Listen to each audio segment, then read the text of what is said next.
started with the Nokar mantra.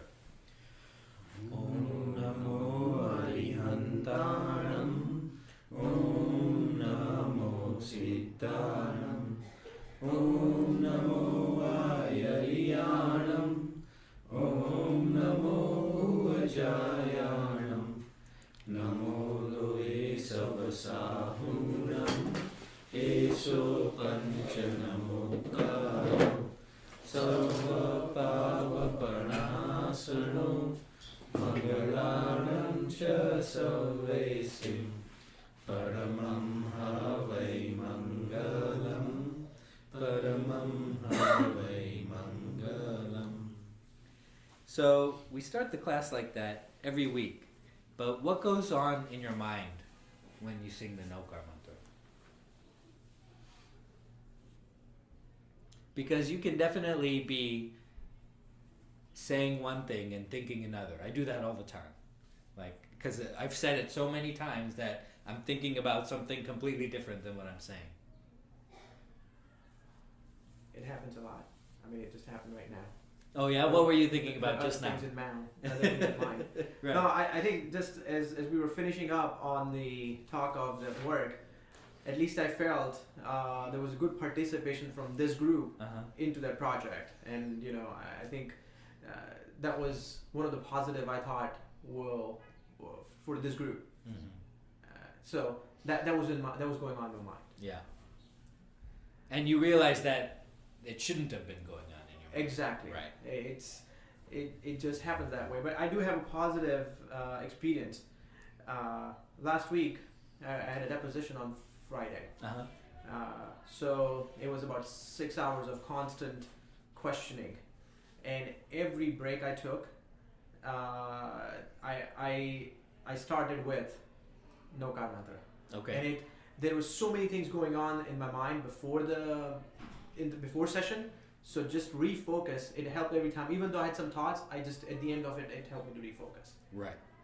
So it just happened that at least that's my view, that it happened. But then I think it's just the best way to transition in this. Without it, I think it'd be even more difficult. Right. So in your life, why do you pray?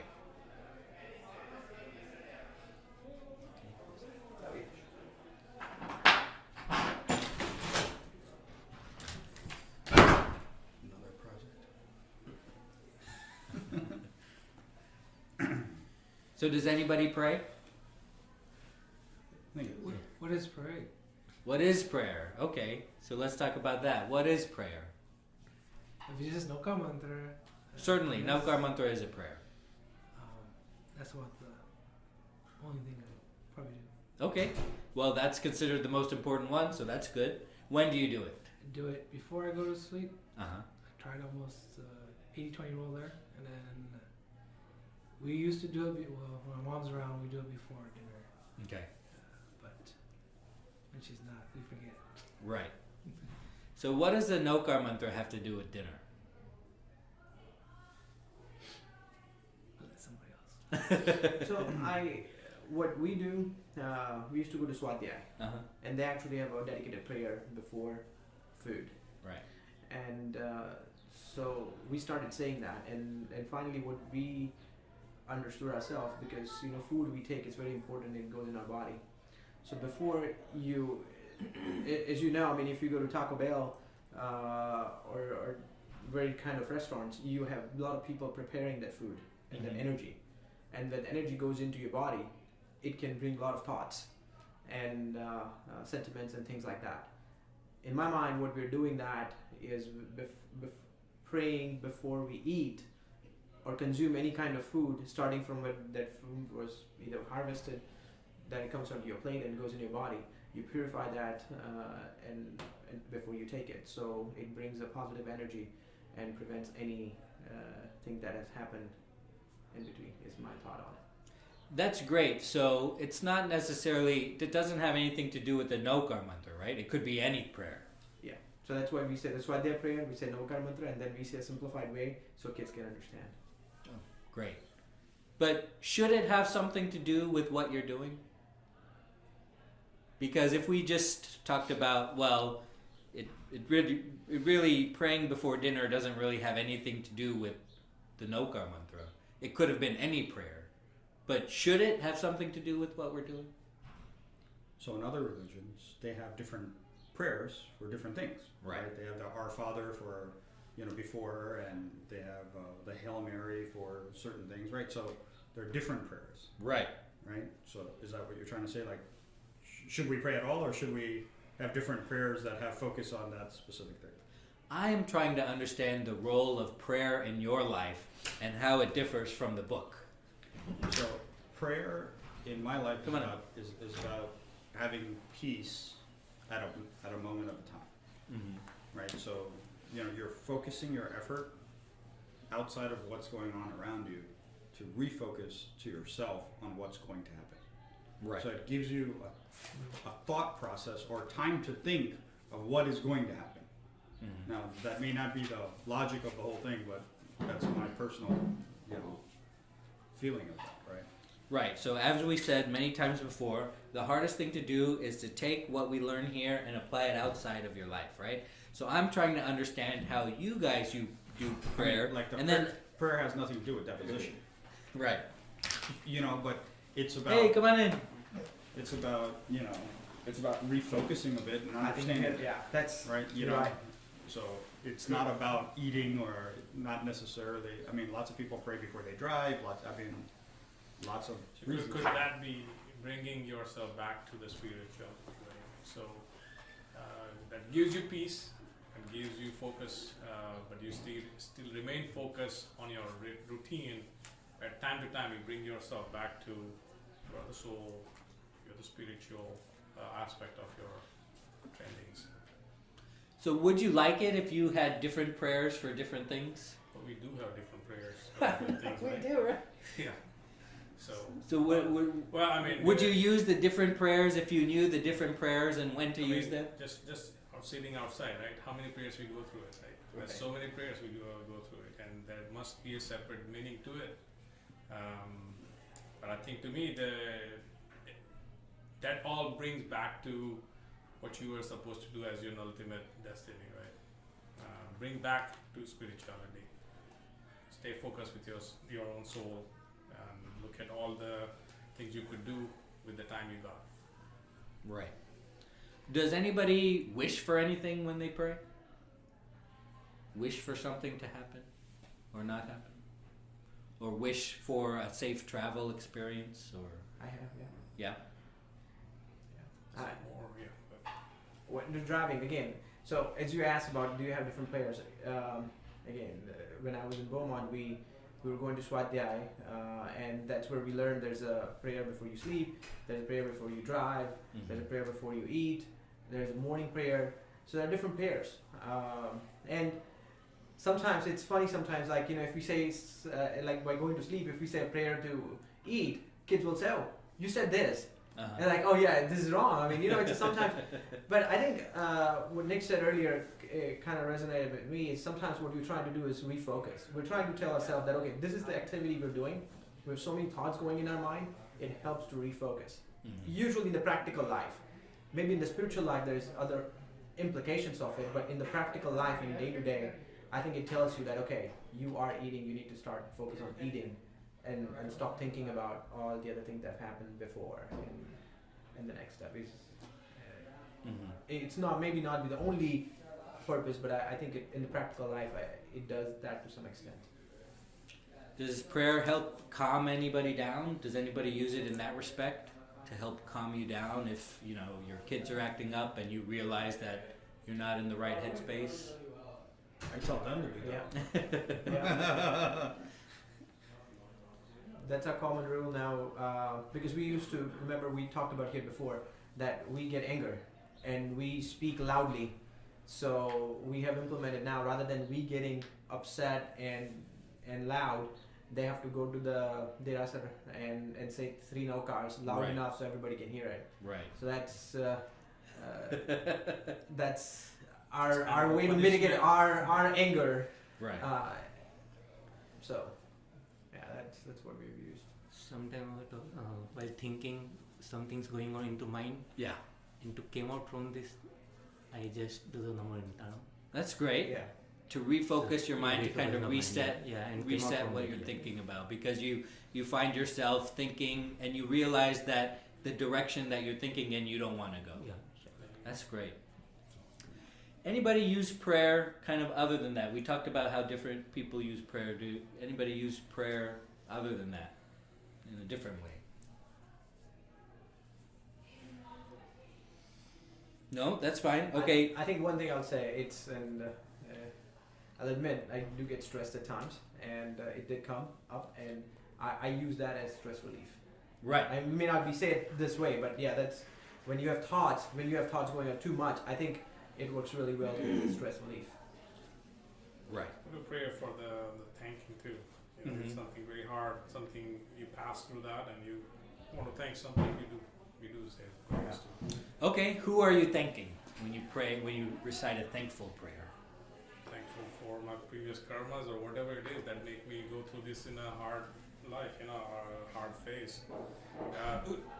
See, generally we do not pray to I don't know how to say that one, but when you are praying these things, all the prayers, what we are saying about it, is I'm doing something, I'm asking for me becoming part of that, or try to follow those principles more accurately. That's what we are praying for. I generally do not ask Mahavir Swami, give me something.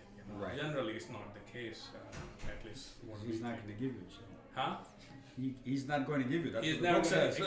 exactly. So that's what we truly follow and say, okay, let me stay focused to get these things done in a better way, or pass me through this hard time in a better way, and thank for letting me do that based on But how I isn't for stress. isn't asking for strength the same thing as asking? True. I don't know, It I'm is. asking. That's what I'm saying. It's more for thanking that let me, I'm passed through this one with whatever strength I had. Thank you for that. It's kind of saying thank you to whoever. I don't know who, but that's what we do. Right. In a different way, thankful, I would put in the perspective as thinking, so you are able to focus on whatever you were doing and achieving, and as if you were able to focus, that means you were able to prevent all the other thoughts and things like that, which could have distracted you from your goal, and you think that, okay, I accomplished it because of my it maybe at the end you're thinking yourself or your thoughts, but you are thinking because of God and everything that God does. Or if you say, okay, J4E Discussion, Bhagwan thi thayun che, I was just a means for doing it. I guess you can in that aspect as well. Right. See, half of the outcome is not because of your action, it's somebody else's action. Yeah. So if that outcome is favorable to you, that's where we also say thankful for that. Actually, the only thing you control is your reaction to the action, right? So that's what True. we should focus on. Right? So I think that's great. I think that there are a couple of things that the book says. There is a right way to pray and a wrong way to pray. There is a right reason to pray and a wrong reason to pray, and we can go over that for the book. The first thing is I'm glad that very few of us wish for something when we pray, because if prayers could please a liberated soul, then some prayers could also displease that soul. The soul, when it has become a siddha, has no attachments, right? Its character is purely that of a knower and seer. Thus, if a siddha could bestow you favors, then attributing such human frailties to that siddha would naturally mean that that siddha is not liberated. Okay, so if you are wishing for something when you're praying, you're not doing it right. Nobody can grant you anything, and in that same way, nobody can take away anything from you. So try to limit that if you're wishing for something when you pray. Well, what is the purpose of prayer? Well, the purpose of prayer is appreciation and adoration. So let's talk about the Novgar mantra of the Panch Parmeshti, which are the 5 supreme beings, and the expression of ardent desire to achieve those virtues in your own life. Okay, so you're not asking for things, you're appreciating the struggle that it took those souls, and you wish that your life, you wish that you could achieve those same accomplishments by by imitating them, right?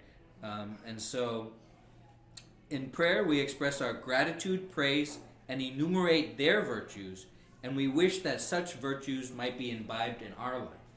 So if you wish that those virtues are imbibed in your life, what are you doing? You're just reminding yourself to do that. So prayers are when we constantly remind us what made them achieve that ultimate goal, and through that reminder, we help us achieve that goal. Okay, so that's great. So we understand that wishing for something is the wrong way to do things. And so now here's a key insight. So, wait, can I ask? Yeah. Is there a difference between wishing for something and asking for something? No. Okay. Same thing. You should not ask for anything unless,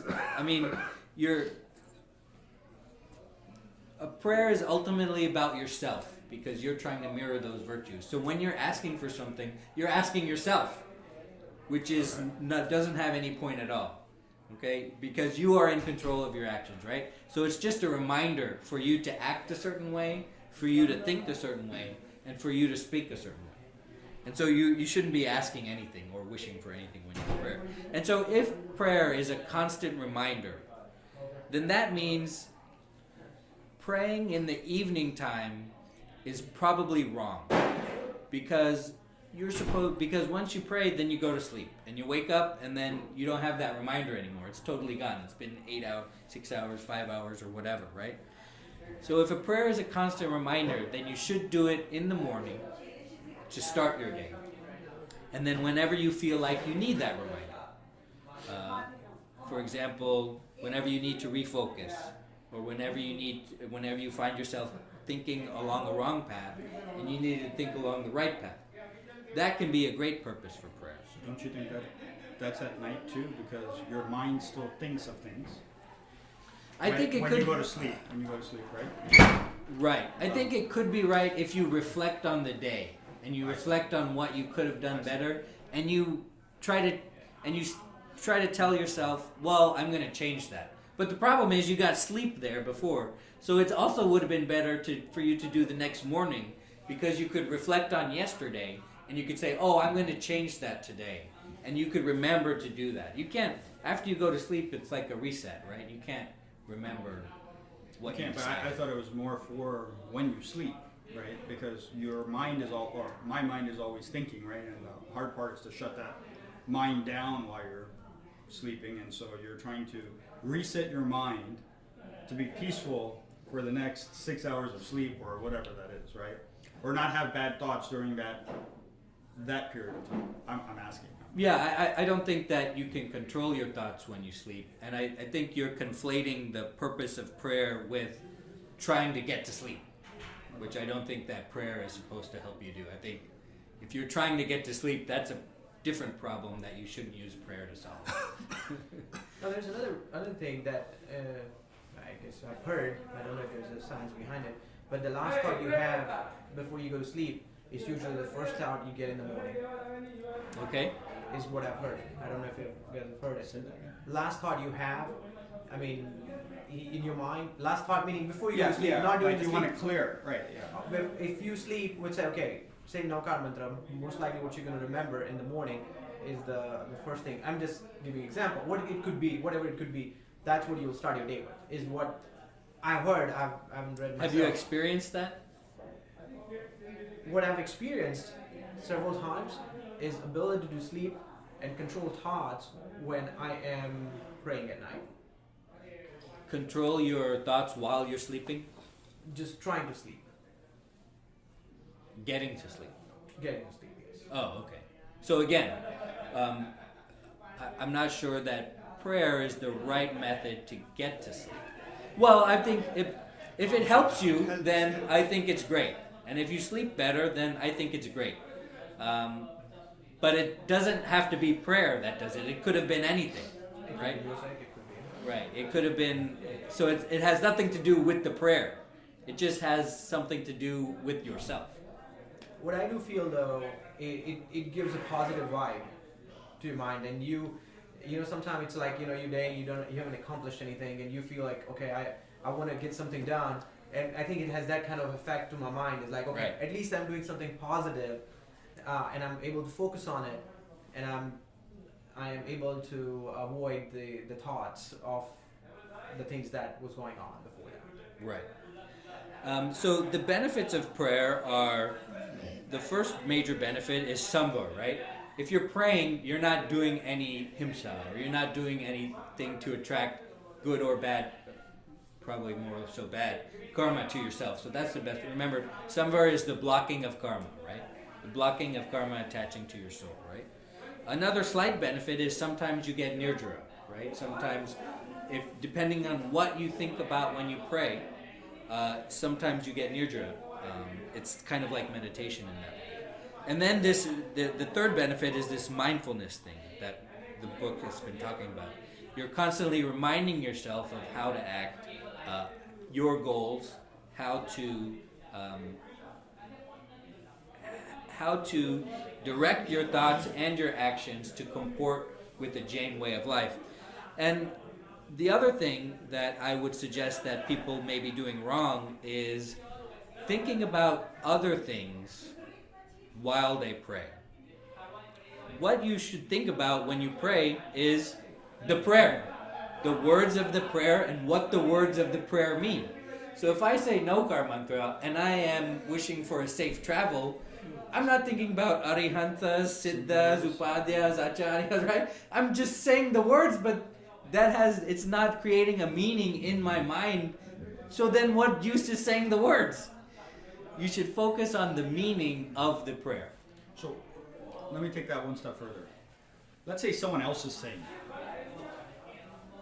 right? Like someone's saying it out loud.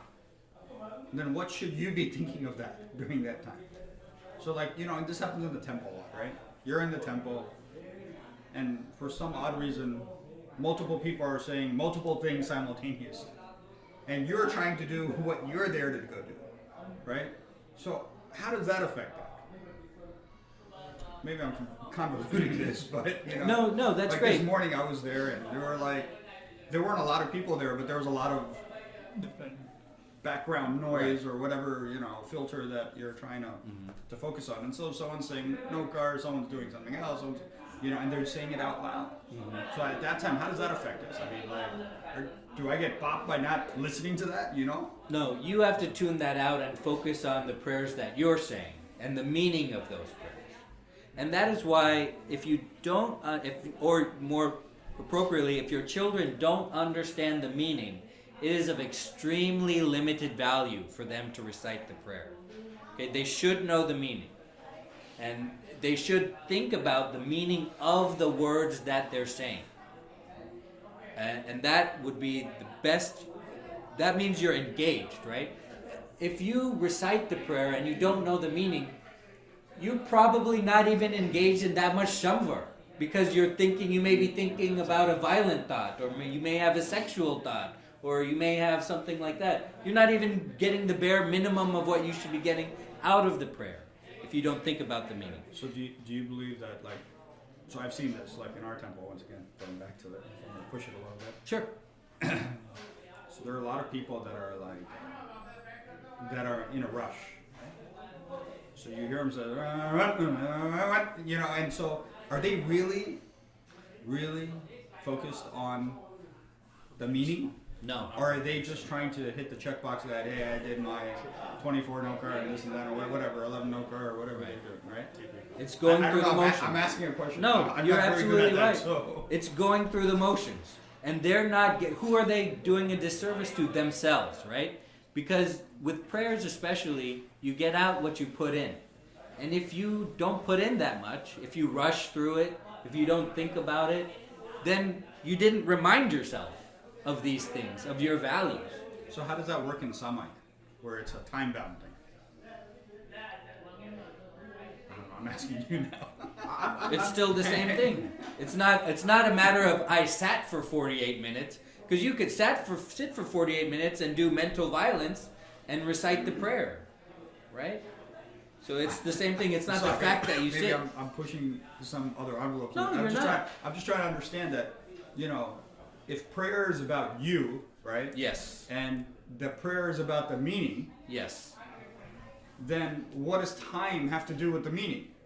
Right? Then time doesn't matter then. Whether it's 48 minutes or 54 minutes or whatever. Well, certainly the longer you focus, then the better it is, right? So then why isn't it 60 minutes or, whatever that is? And if my focus is maybe 3 minutes, I don't know. I mean, like whatever that is, right? Because people that can focus for 48 minutes have reached a certain stage of their life where someone that starts focusing for a minute is a big deal, right? Certainly. And then, whatever, increases that is. As far as the number, what is it an arbitrary number or not? I don't know. I would take anybody's thoughts on that matter. There is a specific reason behind this 48 in Jainism. I don't know. My wife. Yeah, I'm not too sure, but there is something specific in. But Jainism. the point is that the longer you can focus, the better. The longer you can concentrate on the meaning of the words, the better. Go ahead. After No, you. I was just going to make a different comment. Please. Oh, I was just going to say what you're saying is true about the checkbox thing, because during Paryushan, Pratikraman, it's the same thing, especially like the biggest Pratikraman. Like, we do Samvatsari Pratikarma. Viral does it, right? And I have this conversation with him all the time, that, I see this young kid sitting in front of me, right? And his dad's like, get lagarna, right? Like, he's asking him the wrong question. Like, are you done? Are you done? Right. And I'm like, man, if we're in the middle of this Pratikarma, do I go help this kid or do I just focus on my thing, So that's exactly the thought I had in my mind. But I think, in practical aspect, whether it's Pratikraman, whether it's Samaik, or even growing up, I never, for example, if I have, there is one phrase where you have to count 161, 108 different Naukar Right. mantra. For the And mala, yeah. like we all discussed so far, I mean, the time, just that Naukar mantra, if everybody's trying to do with the meaning, it might take 3 hours just by that one item itself. The way I think about it, the first time I learned Naukar mantra, did I know the meaning? And answer is no, I did not know the meaning. And it's like a lot of different things, right? And I know there's a sun, there's a moon. But, what does sun does and moon does, you find out later in your life. I think that's the way I think about it. Sure. That, you learn Naukar mantra, and at some point of time, I'm absolutely right that you should get to a point that, okay, I am praying to Panch Parmesti, and then I should be, thinking about gaining their qualities, even though I think it's a wishing that we'll get their quality, which we were earlier saying. Should not be wishing or... Yeah, you're reminding yourself that you want to emulate them. Correct. It's not wishing, it's not asking, it's Right. you reminding yourself. So that okay, and I think it'll happen eventually. That's the way I think about it. I don't think I will necessarily if I instill that in the kids that you should think about it or you should know the meaning behind it. Although the generation is Y generation, they want to know why. That's different. So we explain meaning for different. But if we expect them to think about that every time, I think it might hinder them about doing this, and they stop doing it because they say, okay, we can't do this. We can't. So it might stop them. It might go the other way. So Right. though I think about it, we can do it even for whatever it helps. And then when you get to a certain point, by reciting it so many times, you get to a point that, oh, you know what? I'm doing this for my whole life. I think I should be emulating this Panch Parmesti rather than using it for different purpose. Right. But if I wait too long, I might not even get to that point. Right. So in our class, when we start with Naukar Mantra, the language class. So I think what we are going to do is today exactly first talk about the meaning. Somebody will say the meaning in English, and then we'll do Namori Yantra, and now we'll try to make that as a practice. So eventually it gets ingrained. We have 4 years through 7 or 8 year olds, second Right. grade. Yeah. So that's a good point. Never thought about it that way. And so one of the corollaries to focusing on the meaning is that you should learn different ones, right? If you're going to focus on the meaning, then you should learn all the different prayers that we have. So you can focus on those meanings at the time and then use the correct prayer for the correct situation, right? So let's say if we only had the Naukar mantra, it would be very tiring and very boring, right? But if you knew a bunch of different prayers, then you can make that the background of your entire day. thinking about the different prayer, and thinking about the meaning. And if you make prayers the background of your entire day, you will be constantly reminding yourself throughout the day, just like we talked in the mindfulness class, of your values, of the life you want to live, of the thoughts you want to have, and of the person, the soul that you want to be. So just like the corollary of, well, if the purpose of the prayer is to constantly remind ourselves, then the corollary is that we need to say it in the morning. Well, if the thing that we want to do when we say the prayer is to think about the meaning, then the corollary is we should learn a bunch of different prayers and a bunch of different meanings and use them throughout the day. So just in case you didn't believe it, such prayers constantly remind us what made them achieve that goal. A constant reminder that the practice of the path shown by Tirthankars is true and the only path to liberation. Prayers in Jainism mean a constant reminder of the virtues of the Tirthankars. That's what the prayer is for. It's a mindfulness exercise, right? If anybody doesn't remember the mindfulness class, we learned about the power of being aware of your thoughts. And it's one thing to be aware of your thoughts, and then if you direct them towards prayer and the meaning of that prayer, then you will be well on your way to not performing any of the, not getting any karma, doing a bunch of samvar and a bunch of nirjara. So the forms of prayer, we have physical prayers, verbal prayer, and mental prayer. Physical prayer is adoration, bowing down before the idols, performing the ritual called puja with various materials, such as waters, flowers, sandalwood paste, incense, waving of the light before the deity, and food offering. This is a type of physical prayer.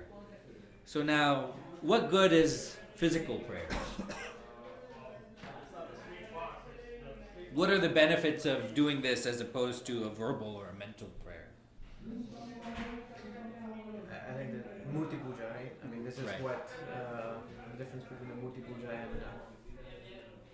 those people who don't believe in Murti Puja. Right. I would say less distraction because they know they have to focus on doing this thing, so curbs the thoughts on Right. thinking about something else. Right. Perhaps. It gives a form or a structure. I mean, let's say if we were asked to focus on a source of light or just something, a point, versus having an idol helps to do that. I mean, that's why you bow down in front of a idol. Now, But what about these flowers? Putting a flower in a thali, putting the water, making the sandalwood paste. What's the benefit of all that? If a prayer is a constant reminder to yourself, then what is the benefit of that? I submit to you that a lot of times we think that the body always follows the mind, and that the body is a slave and the mind is a master. But it's not so, okay? A lot of times the mind follows the body. And I'll give you an example. If you have a tough time exercising and getting to the gym, okay, what you can do to increase your compliance with your exercise routine is you tell yourself, well, I don't feel like going. It's after work. I'm not going to go to the gym. I got all this stuff to do. I don't feel like going.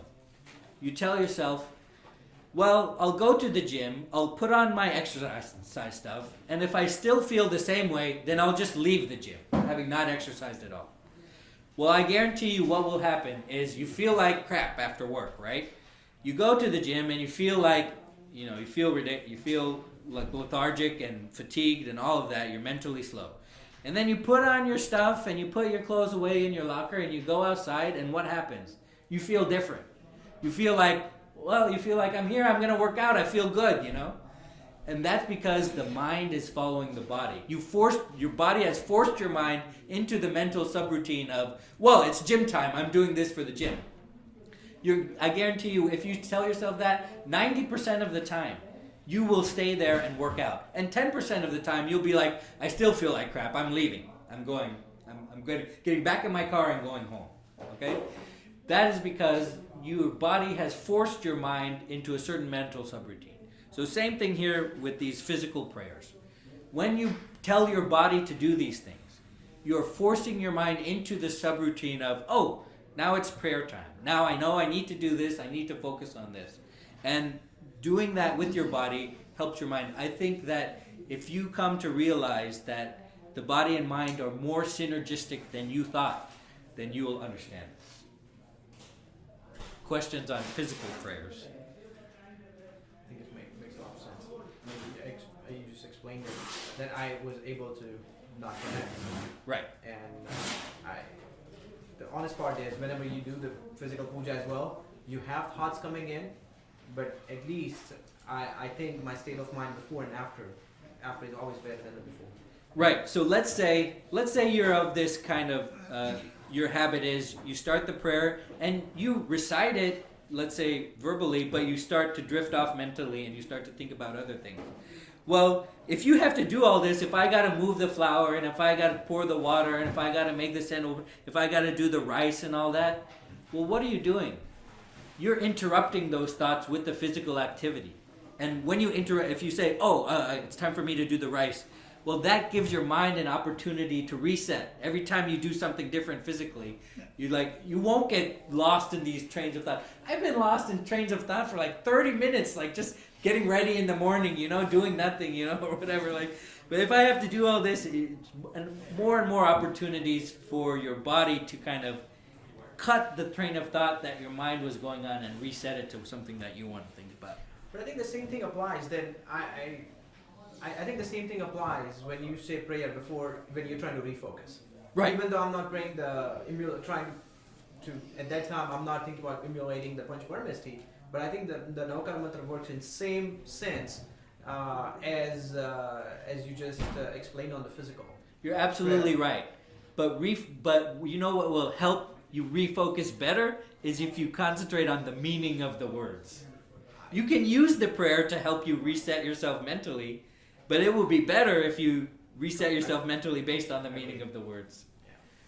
So verbal prayer, maybe in prose, poetry, very short mantra, a hymn or stutra, or an elaborate one. Mental prayer.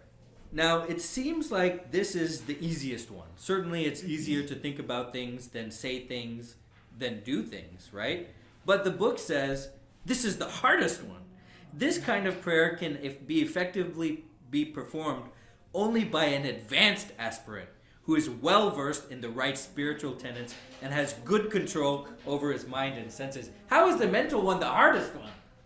It is. Shouldn't it be the easiest one? Shouldn't it? Because it's mental, you just sit there, right?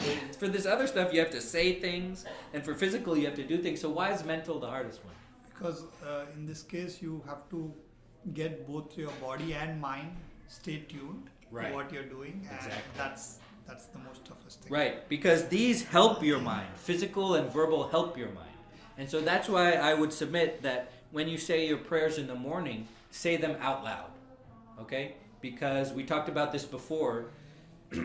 When you hear them through your ears, you're getting your prayers through another sense, more than just your mind. And so it helps you. It helps your mind stay that. That's why if you do mental only, that's the hardest one. Verbal is a little bit easier, and puja, physical prayer, is even easier because it reinforces the prayer in your mind. Because as we talked about, the mind is a slave to the body more than we know. Okay, so that's why mental, you're exactly right, that's why mental is the hardest part. You have to have extremely good control, and you don't have those opportunities to cut your train of thought. Because if I'm just sitting here, right here, and I'm not paying attention to my thoughts, and I could just lose my whole 48 minutes, I could just waste it, right? So that's why mental is the One hardest example part. of that, we talked about the Pratikaman earlier. So in Pratikaman, when you have to do more than 100 naukar, when you're a child, you're given a naukar wadi. So you count 108 or 161, like that. Then you're asked to do on your fingers. So it's a little bit harder. And then the real way to do it is just sit like this and count in your mind how many times you're saying it. And that's the hardest. And don't even move your lips. Right. And No using your fingers. Or anything. yeah, don't use your fingers, don't use your no kawari. Just sit still and you're counting in your mind and at the same reciting no mantra. it's same thing you're reciting for 180. I mean, you would think, but it's so difficult to say it and count it as to it. And if you want to practice that, try counting your breaths while you're meditating. Okay? Counting your breaths. Counting your breaths. Okay? It's very hard. Sometimes you lose track before 10. Sometimes you get up to 30, and then it's extremely hard, right? It also sounds so conflicting when you want to be in the prayer and think about what you're praying for, and then you're keeping a counter or track of the numbers. Mm-hmm. Yeah, it is conflicting with the whole purpose of focusing on the meaning of the prayer or whatever you're reciting. I submit to you that it isn't, because it's not to get lost in the meaning of the prayer. Okay? Because you could easily do that. When I say focus on the meaning, and you could get lost in it. You could say, "Oh, I bow down to the Arihants." And what are the Arihants? And who are the Arihants? And then you get lost, just like you got lost in a secular train of thought. It's not to get lost in that meaning, but it is to focus your mind on how you want to live your life according to those principles. And so it's not conflicting to count, because, well, that's just one more thing to focus on. It's not, you don't want to get lost in the meaning, because then it's no better than getting lost in some other train of thought. So for anybody who wanted a lot of nice language, we talked about the author of the book likes to inspire you, right?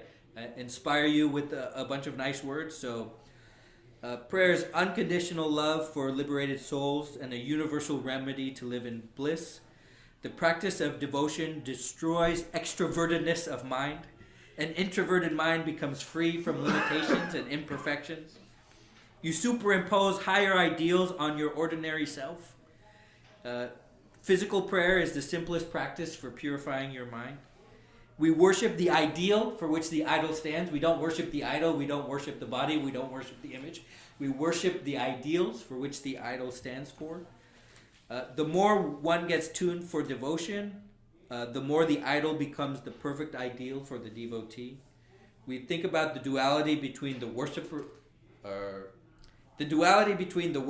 which is yourself, and the worshipped, which is the ideal, vanishes. So that's great, because you become your ideals. Your individual consciousness becomes one with the universal consciousness, okay? Author really feeling his oats here. The devotee experiences unalloyed and unbroken bliss at all time, okay? That's the nature of your soul, is to be in infinite bliss. And after this realization, living in this world becomes a matter of joy. And that is the goal of human life, okay? So really kind of inspirational words there for you as to what you might get out of prayer.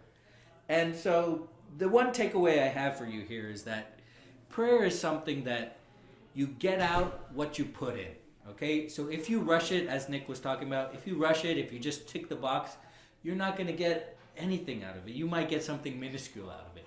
But if you decide to do it mindfully and purposefully, thinking about what the words mean, and using it to rearrange your thoughts to the ideal person you want to be, then you could get quite a bit out of prayer.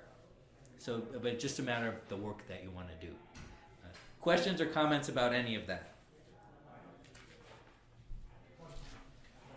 Just comment about the word mindfulness. Right. So as I was prepping for my deposition, my attorney used that word multiple times. Yeah.